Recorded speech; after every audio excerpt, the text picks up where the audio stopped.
네, 감사합니다.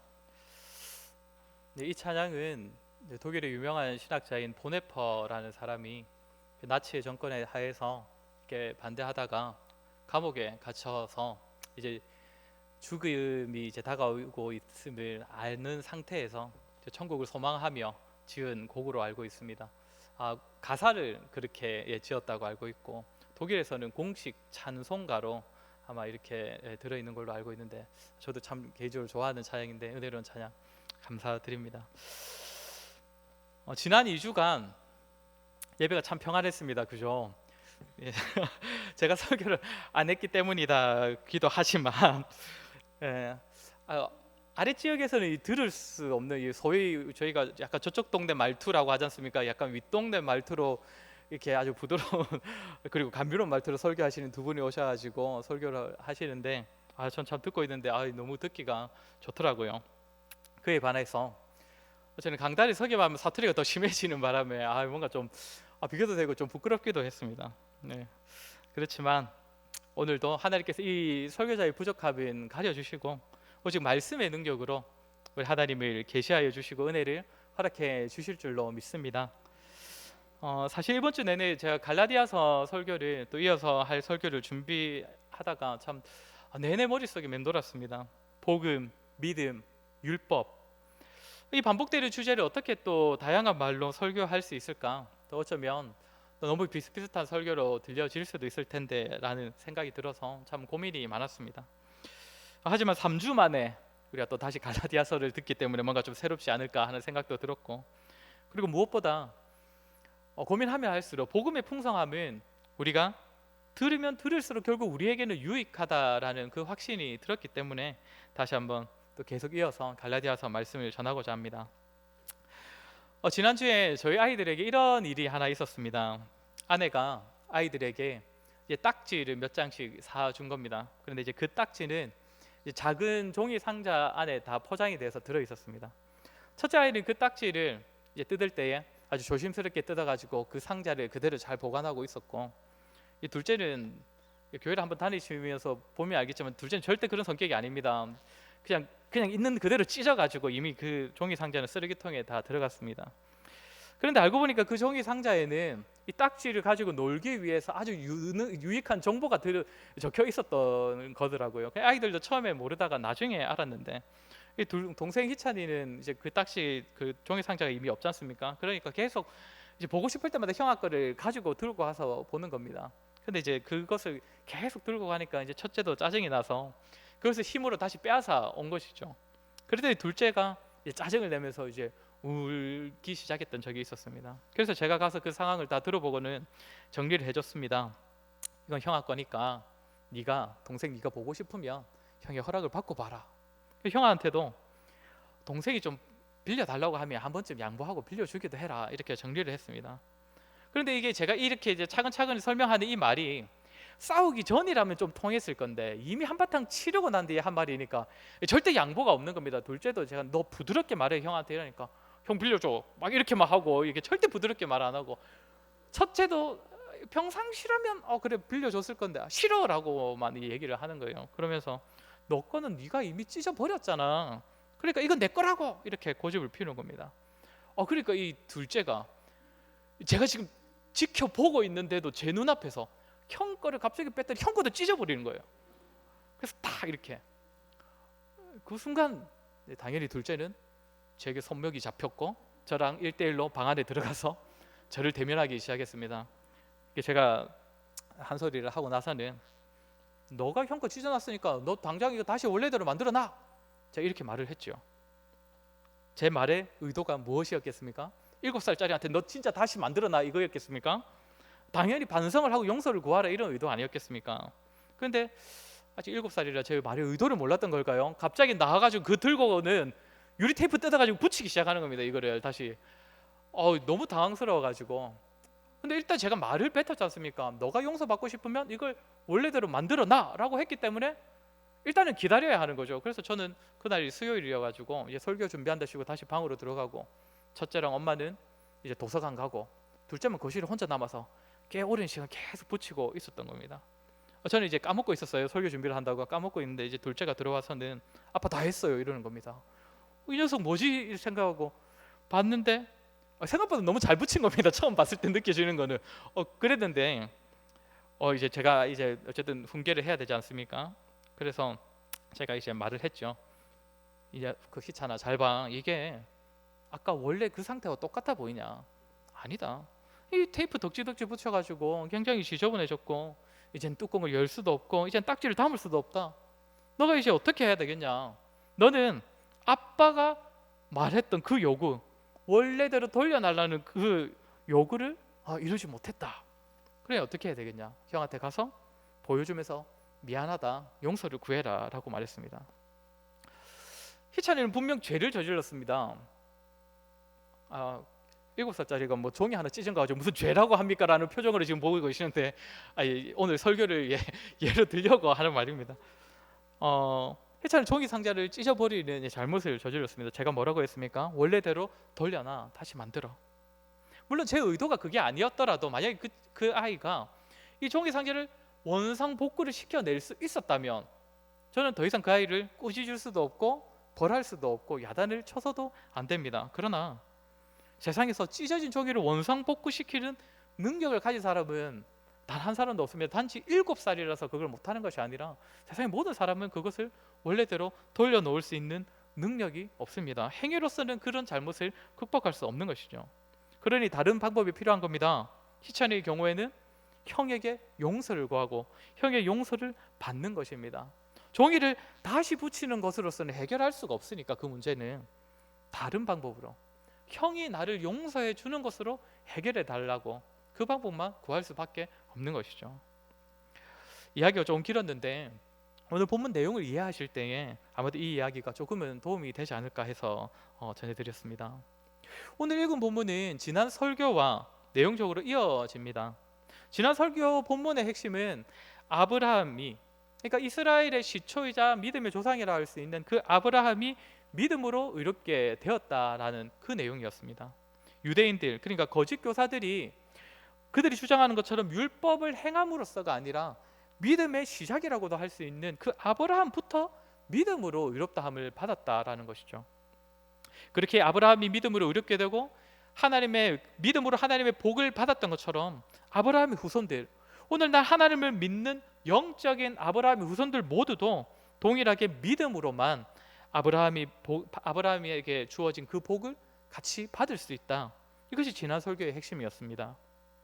이제 오늘 본문으로 들어오면 지난 본문은 아브라함이 받은 그 복이 믿음으로 주어졌고 그 복이 지금도 믿음으로 후손들에게 주어진다는 것이 이제 핵심이었다면 그 복에 초점을 맞춰서 이렇게 진행된 것이 그 내용이었다면 오늘 본문은 복과는 반대되는 개념인 그 저주를 가지고 이제 믿음에 대한 가르침을 주는 내용입니다.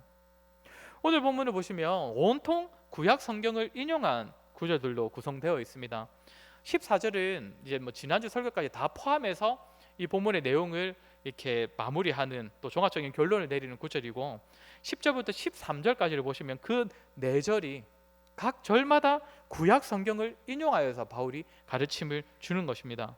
특별히 구약을 인용했다는 것은 지금 계속 거짓 교사들이 자신들도 구약을 인용해 가면서 구약에 있는 그 율법을 근거로 거짓된 복음, 잘못된 복음을 전하려고 하니까 바울은 자신의 가르침도 그러니까 자신의 가르침이 진짜 그 구약의 근거를 그러니까 구약의 그러니까 그 뒷바탕이 되었다는 것, 그러니까 구약을 근거로 자신이 가르치고 있다는 것을 주장하기 위하여서 일부러 구약 성경을 반복적으로 인용하는 것입니다. 먼저 10절을 보시면 무릇 율법 행위에 속한 자들은 저주 아래에 있나니 라고 합니다. 여기서 속하다라는 의미는 무엇을 통한다? 무엇 그 중에 있다 이런 의미입니다. 그러니까 율법에 속한 자라는 이 의미는 율법을 통하여 하나님께 의롭다함을 받으려는 자들, 그러니까 유대인이나 거짓 교사들처럼 율법으로서 하나님께 의롭다함을 받으려는 그런 자들을 의미합니다. 바울은 그런 자들을 향하여서 저주 아래에 있다고 말을 하는 것이죠. 왜 그러냐면 이어지는 10절 후반부를 보시면 여기서는 이제 신명기 27장 26절을 인용하고 있는데 누구든지 율법책에 기록된 대로 모든 일을 항상 행하지 아니하는 자는 저주 아래에 있는 자라 하였습니다. 그러니까 모든 율법을 항상 행하지 아니하는 자는 저주 아래에 있다고 합니다. 모든 율법을 항상. 어느 유대인 랍비가 정리한 대로라면 구약의 율법은 무엇을 하라라는 율법이 무엇을 하라라는 명령이 248개, 무엇을 하지 말라는 명령이 365개, 합하여서 613개의 율법이 있다고 합니다. 물론 정리한 사람마다 개수는 조금씩 차이가 있다고 하는데 613개가 맞든 아니든 이 모든 율법을 지키지 않는 자는 저주를 받는다는 것이죠. 율법을 어김으로써 받게 되는 하나님의 벌, 저주를 벗어날 수 없다는 것입니다. 단 하나라도, 그리고 단 한순간이라도 어기면. 율법이라는 것은 하나님께서 인간에게 요구하시는 삶의 모습, 삶의 방식, 방향이기 때문에 사실 이것을 지키지 않는 자는 저주를 받는다, 이 말은요, 믿는 자나 믿지 않는 자 모두에게 해당되는 말입니다. 누구라도 이 모든 율법을 다 지키지 않으면, 하나라도 어기면, 한순간이라도 어기면 하나님의 저주 아래에 있다는 것입니다. 그런데 문제는 11절 전반부를 보시면 하나님 앞에서 아무도 율법으로 말미암아 의롭게 되지 못할 것이 분명하니라고 합니다. 율법으로는 의롭게 될 수 있는 사람이 없다는 것입니다. 이미 앞에서 모든 율법이라는 표현, 그리고 항상이라는 표현에서 이미 눈치채셨겠지만 모든 율법을 완전하게 그리고 매 순간 지킬 수 있는 사람은 단 한 사람도 없다는 것입니다.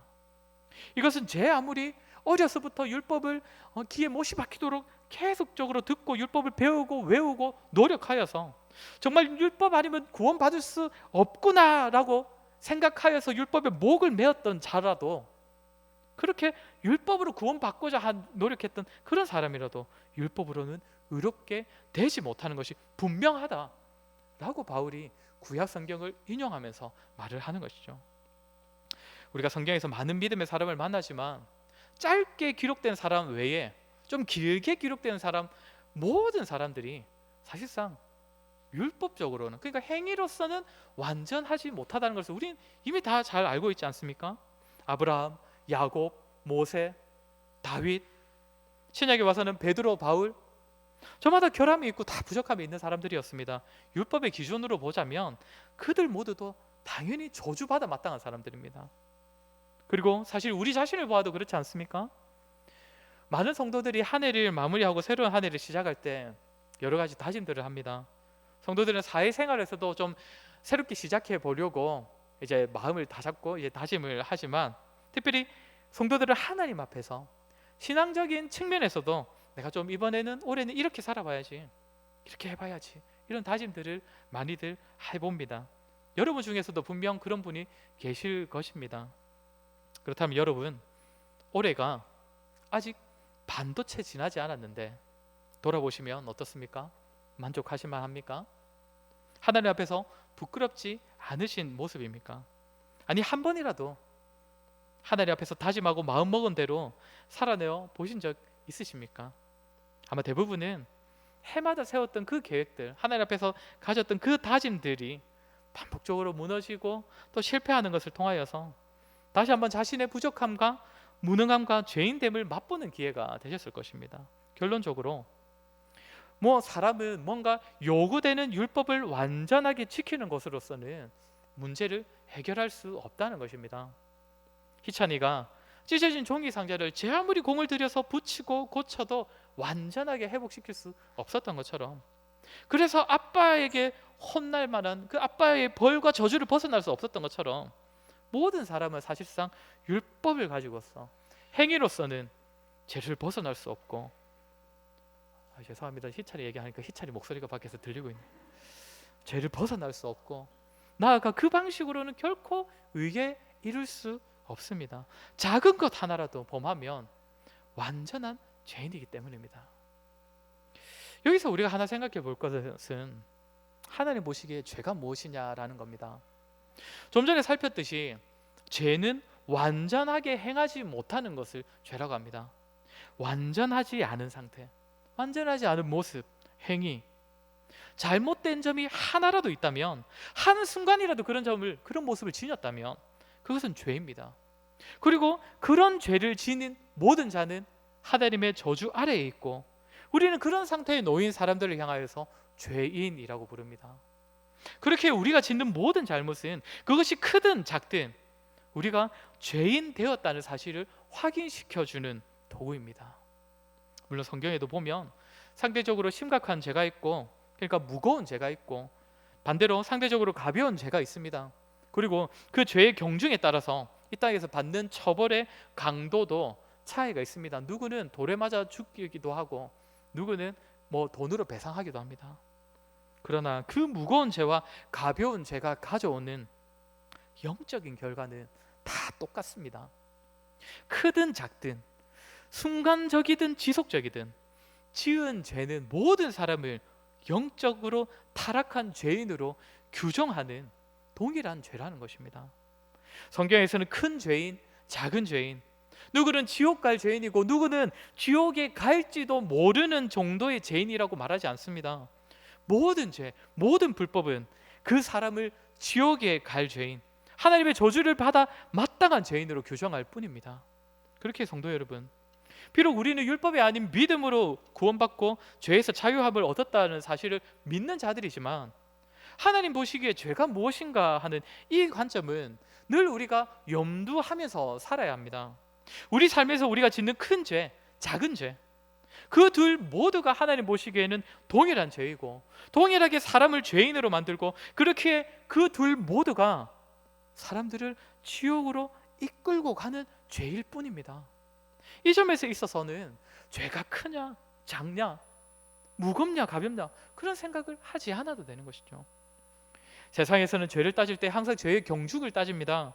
그래야 해서 더 심각한 죄를 지은 사람이 받을 결과와 상대적으로 가벼운 죄를 지을 사람이 받을 결과를 다르게 적용합니다.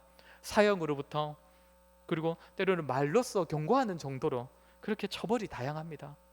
그러나 하나님 보시기에 죄는 크거나 작거나 무겁거나 가볍거나 그 어떤 죄도 결국 하나님의 형상이자 하나님의 백성, 하나님께서 사랑하시는 자들을 타락시켰고 이들을 지옥과 파멸로 이끌어가는 존재입니다.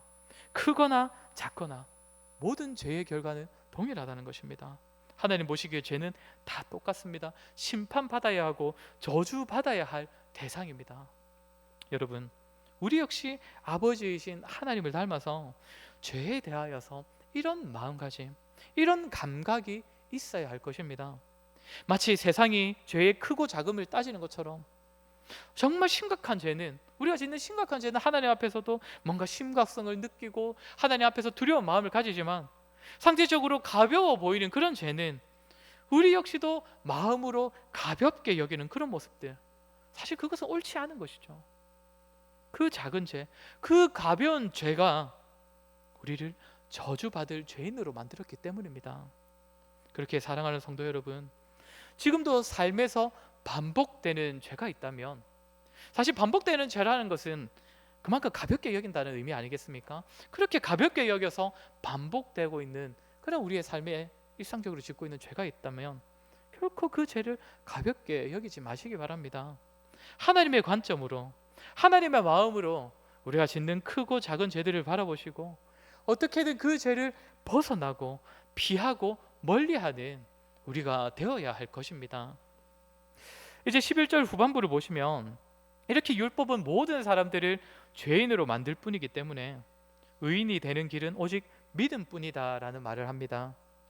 지난 설교 본문에서는 아브라함이 의롭게 된 것은 믿음 때문이라면서 창세기 15장 6절을 인용했는데, 이번에는 하박국 2장 4절을 인용하면서 의인은 믿음으로 말미암아 살리라 라는 가르침을 줍니다. 율법의 저주로부터 벗어나 영생을 누릴 수 있는 비결, 여기서 살리라 라는 구절은 영생을 의미하는 것인데, 영생을 누릴 수 있는 비결은, 그리고 현재에서나 미래에서나 영생을 누릴 수 있는 것은 오직 믿음뿐이라는 것이죠. 이제 바울이 12절에 와서 처음에 말한 율법과 바로 앞에서 말한 믿음은 아예 다른 존재다, 아예 결이 다르다, 율법은 믿음에서 난 것이 아니다 라는 말을 합니다. 제가 자주 언급했었는데 현재 거짓 교사들이 하는 주장이 무엇이냐면 믿음은 필요 없다가 아닙니다. 믿음도 좋지만 믿음만을 강조하기보다 율법도 보태자, 믿음에 율법도 더하자라는 것을 주장하는 것이 거짓 교사들의 주장이고 가르침이라고 했습니다. 뭔가 그럴싸한 주장입니다. 그런데 여기 12절에 바울의 가르침을 따르면 율법은 믿음에서 난 것이 아니다. 그러니까 율법은 믿음에 뭔가 보탬이 되는 것이 아니라는 겁니다. 믿음에 더하여지거나 뭔가 힘을 보태줄 수 있는 존재가 아니라는 것이죠. 아예 결이 다릅니다. 믿음이냐 율법이냐만 있는 것이지, 믿음에 율법을 더한다는 것은 있을 수 없는 말이라는 겁니다. 사실 그런 입장은, 믿음에 율법을 더해야 된다라고 말하는 그 입장은 사실상 율법으로 구원을 받겠다라고 하는 입장이랑 마찬가지라는 것이죠. 그러면서 12장 후반부에서 바울은 율법을 행하는 자는 그 가운데서 살리라라는 말을 합니다. 사실 이것은 살짝 비꼬는 말입니다. 레위기 18장 5절에 인용한 것인데, 그 구절을 보시면 규례와 법도를 지켜서 행하면 그는 그로 말미암아 살리라라는 구절이 분명히 있습니다. 거기서 살리라라는 단어는 아까 하박국에서 말했던 의인은 믿음으로 살리라 할 때의 살리라라는 단어와 동일한 표현입니다. 그러니까 율법도 사실상 영생에 이르는 통로가 될 수는 있다는 것입니다. 율법으로 살리라, 그게 가능하다는 것이죠. 그런데 문제가 무엇입니까? 10절과 11절에서 우리가 이미 살폈던 것처럼 그 율법을 완전히 지킬 수가 없다는 것이죠. 율법으로는 사람이 저주 아래에 있음을 확인하는 통로일 뿐이라는 겁니다. 율법을 통하여 영생을 이르는, 율법을 통하여서도 영생에 이르게 되는 그 통로가 열려는 있지만, 율법으로 말미암는 영생이라는 길도 있긴 있는데, 그 길을 가기 위해서는 모든 율법을 완전하게 지켜야 되기 때문에 그 길을 갈 수 있는 사람은 없다는 것이죠. 그렇게 12절에서 바울이 이 레위기를 인용하는 것은 어떤 면에서 살짝 율법주의자들을 비꼬는 말을 하는 것입니다. 여러분, 구약의 선지자가 분명 오직 믿음으로만 영생을 누릴 수 있다고 했는데, 율법만을 고집하는 당신이라면 그래, 그렇게 율법을 잘 지켜서 어디 한번 영생을 받아보십시오, 한번 율법을 통하여서도 그렇게 구원받아 보십시오, 해볼 테면 해보십시오, 이런 말들을 하는 것입니다. 이제 마지막으로 13절에 와보시면 바울은 저주받은 한 사람의 이야기를 꺼냅니다. 저주받으신 한 분에 대한 이야기를 꺼냅니다. 조금 긴 구절이지만 우리 이 13절을 한번 같이 읽어보도록 하겠습니다. 갈라디아서 3장 13절 말씀입니다. 시작. 그리스도께서 우리를 위하여 저주를 받은 바 되사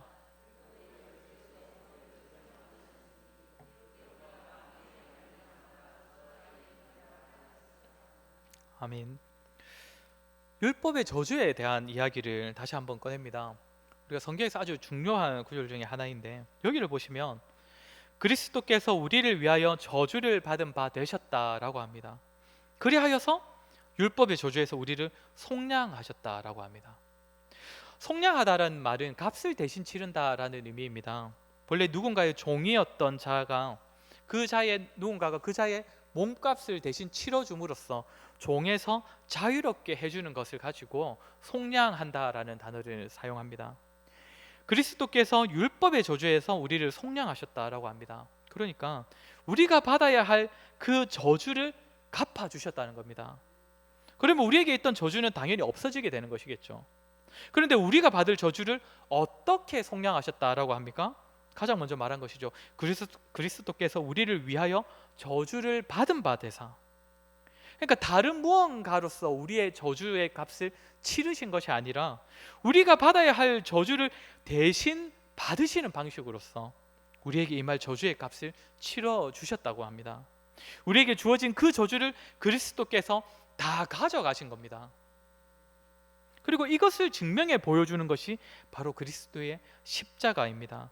본래 우리에게 있는 그 저주 때문에 예수님께서 십자가에 달리신 것입니다. 13절의 후반 구절을 보면 이는 신명기 21장 23절을 인용한 것인데, 나무에 달린 자마다 저주 아래에 있는 자라 하였습니다. 예수님께서 십자가에 달려 돌아가셨다는 그 의미는 하나님의 저주를 받으셨다는 의미입니다. 예수님께서 십자가에서 죽으셔야 했던 그 이유는 우리 대신 하나님의 저주를 받으셔야 했기 때문입니다. 우리 죄로 말미암는 그 저주의 대가로 인하여서 예수님께서는 나무에, 그 십자가에 달리셔야 했던 것입니다. 그렇게 예수님께서 우리에게 있는 저주를 대신 받으심으로써 우리에게 있는 저주를 없애 주셨다는 그 사실을 잘 보여주는 것이 바로 예수님의 십자가인 것이죠. 우리는 믿음을 가지면 우리에게 있던 죄와 저주가 갑자기 사라지는 것처럼, 존재했던 그 죄의 책임이 다 없어지는 것처럼 많이들 생각을 합니다. 11절에서 의인은 믿음으로 말미암아 살리라는 이 구절도 내가 하나님을 믿으니까 하나님께서 나의 죄를, 내가 받을 벌을, 나에게 있던 그 저주를 없는 상태로, 무해의 상태로 다 돌리시고 다 없애주셨다, 이렇게 생각들을 많이 합니다. 그러나 그렇지 않습니다. 예수님의 십자가는 하나님의 사랑을 나타내지만 동시에 하나님의 공의를 나타냅니다. 죄에 대하여서는 반드시 심판하시는 하나님이 드러나는 사건이 바로 십자가입니다. 우리는 십자가를 통하여서 자기 아들을 내어주시기까지 우리를 사랑하시는 하나님의 사랑을 보게 되지만, 동시에 자신의 아들이라고 하더라도 죄에 대한 대가는, 그 형벌은, 그 저주는 반드시 치르고야 마시는 하나님의 공의를 보게 된다는 것입니다. 우리가 받아야 할 저주, 우리가 이제 믿음을 가졌다고 해서 다 없어진 것이 아닙니다. 한순간에 뭔가 사라진 것이 아닙니다. 하나님께서 눈 감아 주셔서 없는 것으로 쳐주신 것이 아닙니다. 예수 그리스도께서 가져가신 겁니다. 가져가셔서 우리 대신 하나님의 저주를 받으셨습니다. 그것이 십자가입니다. 그러면 우리의 본질은 무엇입니까? 우리는 어떤 사람입니까? 율법의 행위로 구원받은 존재가 아닙니다. 뭔가 도덕성을 평가하는 시험을 통과해서 영생을 받은 것도 아닙니다. 죄인된 우리의 모습은 이전과 전혀 다를 바 없지만 능력도 안 되고 조건도 못 갖췄고 심지어 착하게 살지도 않았지만, 그때의 우리의 저주를 다 가져가 주셔서, 우리의 저주를 예수 그리스도께서 대신 받으셔서 우리는 의인이 되었고 의인에게 주시는 영생을 누리게 되었습니다. 그러니 우리는 어떤 자입니까? 우리의 본질은 사실상 여전히 저주받아 마땅한 죄인입니다. 저주받아 마땅한 자입니다. 저주를 가져가 주셨기에 저주에서 해방된 자들입니다. 제가 이 당연한 사실을 왜 이렇게 강조하는지 아시겠습니까? 이 기본적인 것도 당연한 사실이 우리의 신앙생활에 미치는 영향이 너무나 크기 때문입니다. 우리의 신앙생활을 전혀 달라지게 하기 때문입니다. 하나님은 사랑이시니까 하나님께 매달리는, 정말 하나님께만 매달리는 우리의 죄를 충분히 눈 감아 주실 수 있는 분이시지, 하나님은 자비하시니까 우리의 죄를 없는 셈 쳐주시는 건 어쩌면 당연한 거야. 하나님 입장에서는 그것은 너무나 쉬운 일이야. 우리는 은연중에 이런 마음을 많이 품지 않습니까? 죄 용서라는 것이 하나님 입장에서 본다면 별로 어려운 일도 아닐 거라면서 굉장히 가볍게 여깁니다. 여러분, 참으로 우리의 죄의 용서의 문제가 정말 그렇게 가벼운 문제였다면, 그 정도의 문제였다면, 우리가 받을 저주가 그 정도였다면 하나님께서 에이, 그까짓 거 내가 모른 척 한번 해줄게, 네가 용서를 구하니까 내가 한번 봐줄게, 만약 우리의 죄가 그런 식으로 해결될 수 있는 가벼운 것이었다면 예수님께서 굳이 십자가에 매달려 돌아가실 필요가 없었습니다. 하나님이신 분께서 인간의 몸을 입고 오셔서 하나님의 저주를 받은 자의 상징인 나무에 매달린 채로 돌아가실 필요가 없었다는 것이죠. 우리의 죄의 문제는, 우리의 저주는 사라진 것이 아닙니다. 대신 가져가 주신 분이 계실 뿐입니다. 그리스도께서 우리를 대신하여 저주를 받으셨습니다. 그렇기에 우리가 지금 이 자리에 정말 아무렇지 않은 듯 앉아 있을 수 있는 것입니다. 여러분, 하나님의 사랑을, 값없고 끝없는 그 하나님의 사랑을 기억하시는 것 좋습니다. 십자가를 통하여 아버지의 하나님의 사랑을 계속적으로 바라보시기 바랍니다.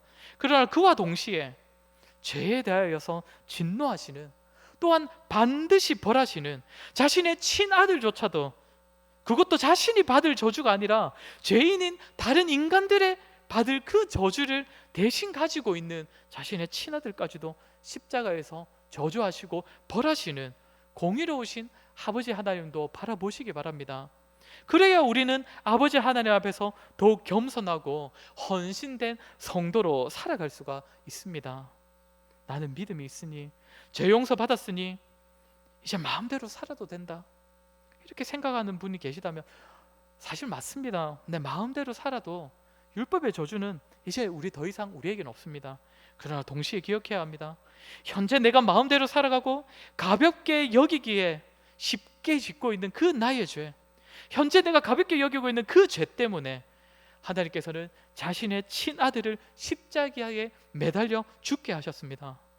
지금 우리가 마음대로 살아갈 수 있도록 하시기 위하여서 자신의 아들을 십자가에 내어주셨습니다.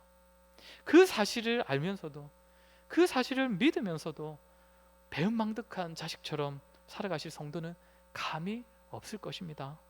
우리는 십자가에서 우리를 구원하시는 아버지의 사랑과 아들의 그 대신 저주 받으신, 아들을 대신 저주하신 하나님의 공의를 바라보고 지속적으로 확인하면서 살아갈 때에 정말 참으로 하나님만을 의존하고 예배하고 섬기는 겸손한 성도로 살아갈 수 있을 것입니다. 여기서 더 나아가 나를 포함한 모든 사람이 율법의 저주 아래에 있었고, 또한 모든 사람이 값없이 저주에서 해방되었다는 사실을 알고 확신하는 것은 하나님께 대하여만이 아니라 주위 이웃을 향하여서도 우리를 겸손하도록 만듭니다.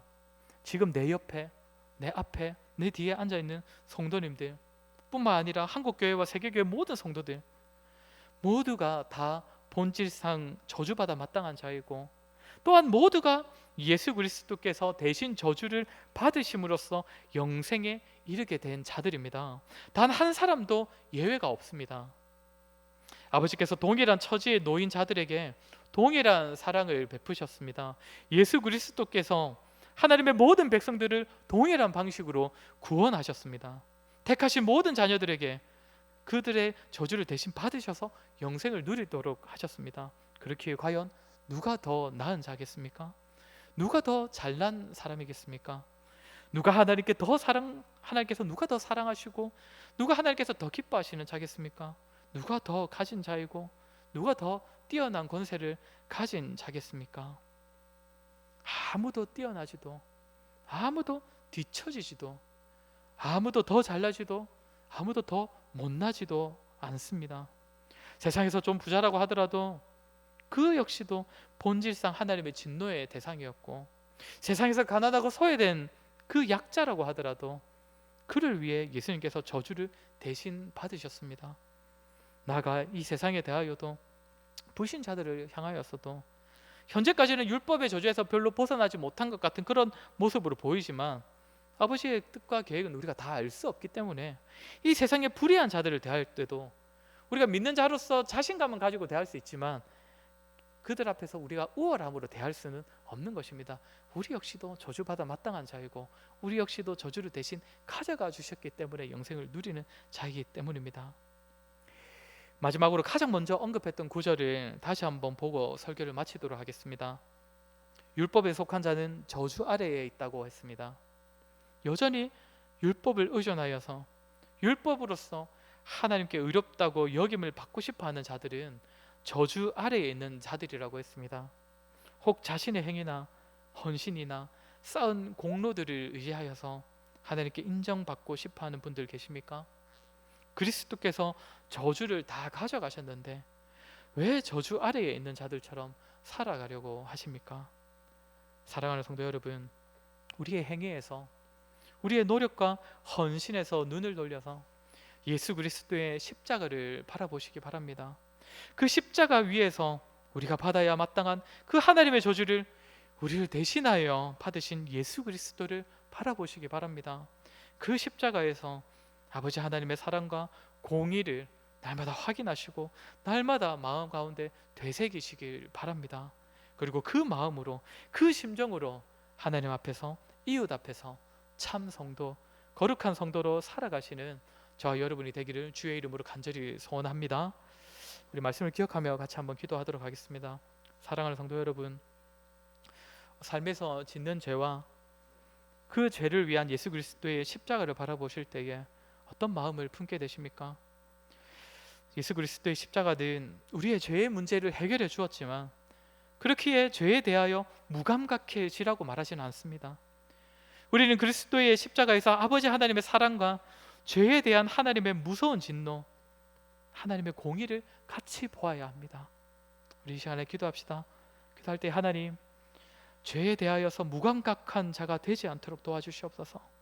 날마다 짓는 죄, 반복되는 죄, 가볍다고 여기는 죄들을 작다 여기지 아니하고 그 죄를 위하여, 그 죄를 가볍게 여기는 나를 위하여 그리스도께서 대신 하나님의 진노를 받으셨음을 기억하여서 우리 역시 죄된 삶에서 벗어나고 죄를 멀리하고 죄인된 길에서 돌이키기 위하여서 노력하는 자들이 되게 하여 주시옵소서.